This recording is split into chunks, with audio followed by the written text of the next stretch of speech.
जैसे ही मैंने पीछे मुड़कर देखा, किसी ने मेरे पैर पकड़ लिए। बड़ी जल्दी में हो, ऐसे कैसे जाने दो तुम्हें? ये सब देखकर मेरी चीख निकली।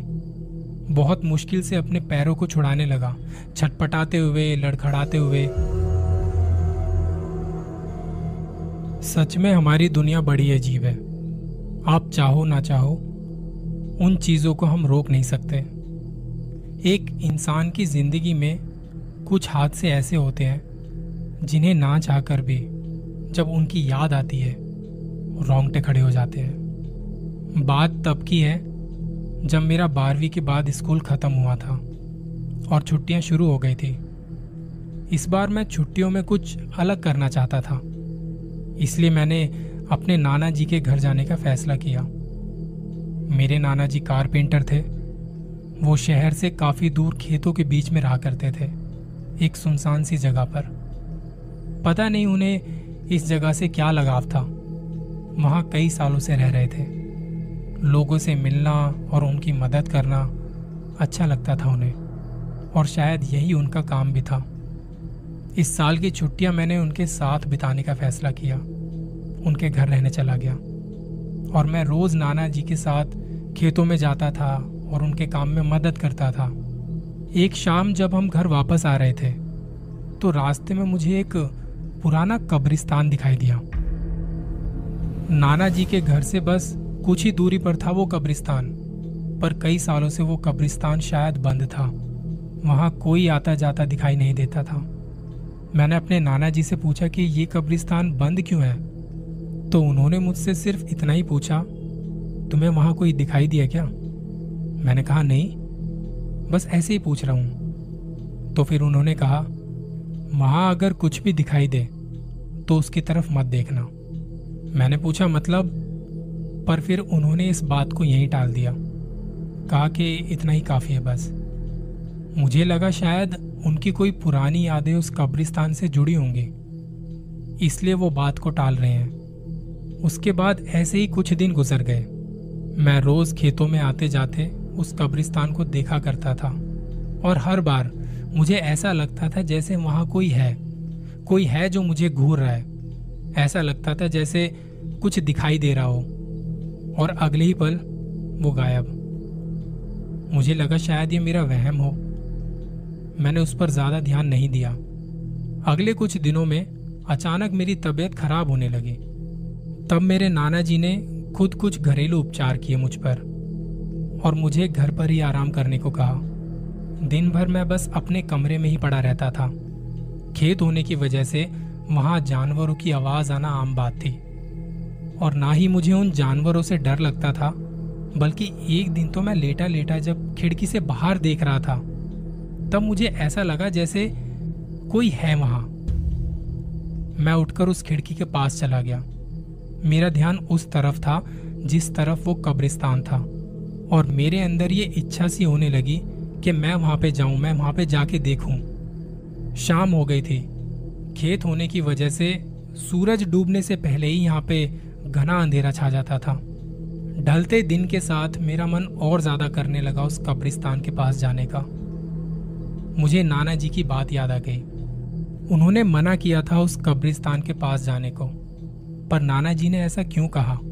वहां ऐसा क्या राज है जो वो मुझे वहां जाने के लिए मना कर रहे थे? और आपको तो पता है, वैसे भी जो काम मना किए जाएं वो करने ही होते हैं। वहां का माहौल बड़ा डरावना था, पर सोचा कि उस कब्रिस्तान को दूर से देखकर ही वापस चला आऊंगा। और फिर मैं अपने घर से निकलकर उस कब्रिस्तान की ओर बढ़ने लगा। दिखने में तो काफी पुराना था, जैसे कई सालों से उसे खोला ही ना गया हो।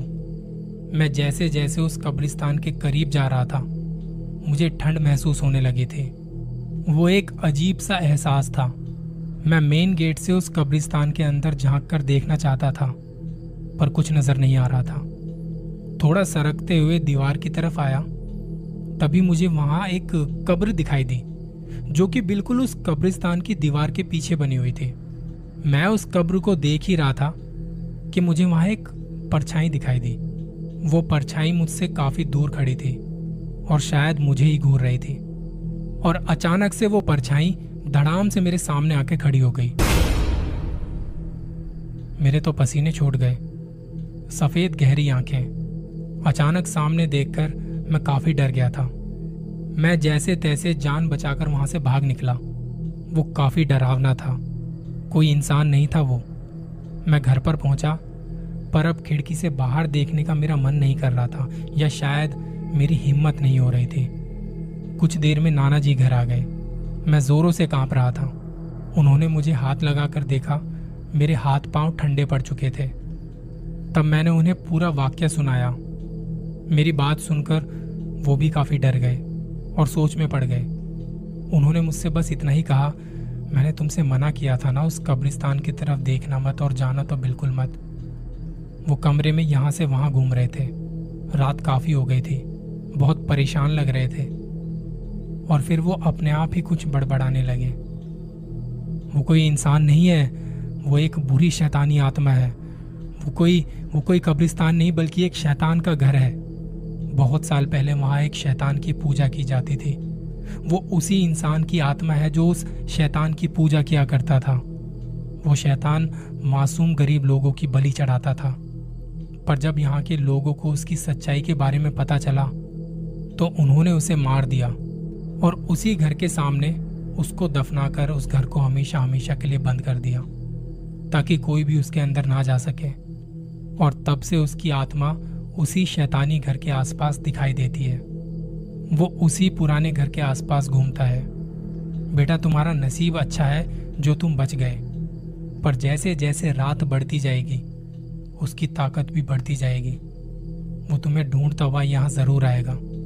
इससे पहले कि वो तुम्हारे साथ कुछ गलत कर दे, तुम्हें खुद उसे रोकना होगा। तुम्हें अभी वहां उस शैतानी घर के पास जाकर उस शैतान की कब्र पर अपना खून चढ़ाना होगा। शायद इससे वो शांत हो जाए। उनकी ये बात सुनकर मैं काफी घबरा गया था। मैंने उस शैतानी आत्मा को बहुत करीब से देखा था और नाना जी मुझे अब उसी की कब्र पे जाने को कह रहे थे। उन्होंने मुझसे कहा कि मैं जानता हूं कि तुम्हें डर लग रहा होगा और लगना भी चाहिए, पर अब तुम्हारे पास इसके अलावा और कोई चारा नहीं है। उनकी बातें सुनने के बाद रात के उस घने अंधेरे में मैं उस घर की ओर निकल पड़ा।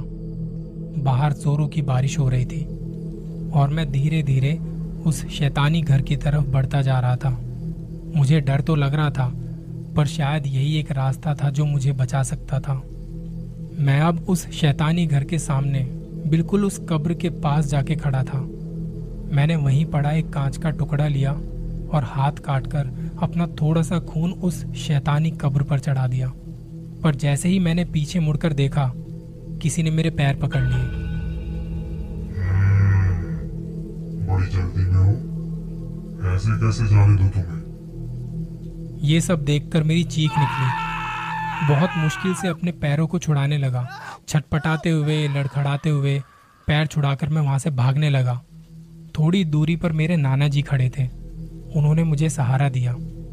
हम दोनों उस घर की तरफ देख रहे थे। वहां से डरावनी आवाजें आ रही थी। हम नाना जी के घर पहुंचे। उन्होंने मुझे पानी पिलाया और कहा कि अगले दिन सुबह होते ही मैं तुम्हें तुम्हारे मम्मी पापा के पास वापस छोड़ के आऊँगा। मेरे मन में आज तक वो बात ऐसी ही बसी हुई है। कभी याद करता हूँ तो रोंगटे खड़े हो जाते हैं। सच में ये दुनिया बड़ी अजीब है। और जैसा मेरे नाना जी ने कहा था, जो इन सब चीज़ों से बच गया वो खुश नसीब है। शायद और भी ज़्यादा डरावना हो सकता था उस दिन। कुछ चीज़ों के साथ छेड़छाड़ नहीं करनी चाहिए। ये मैंने उस हादसे से सीखा था।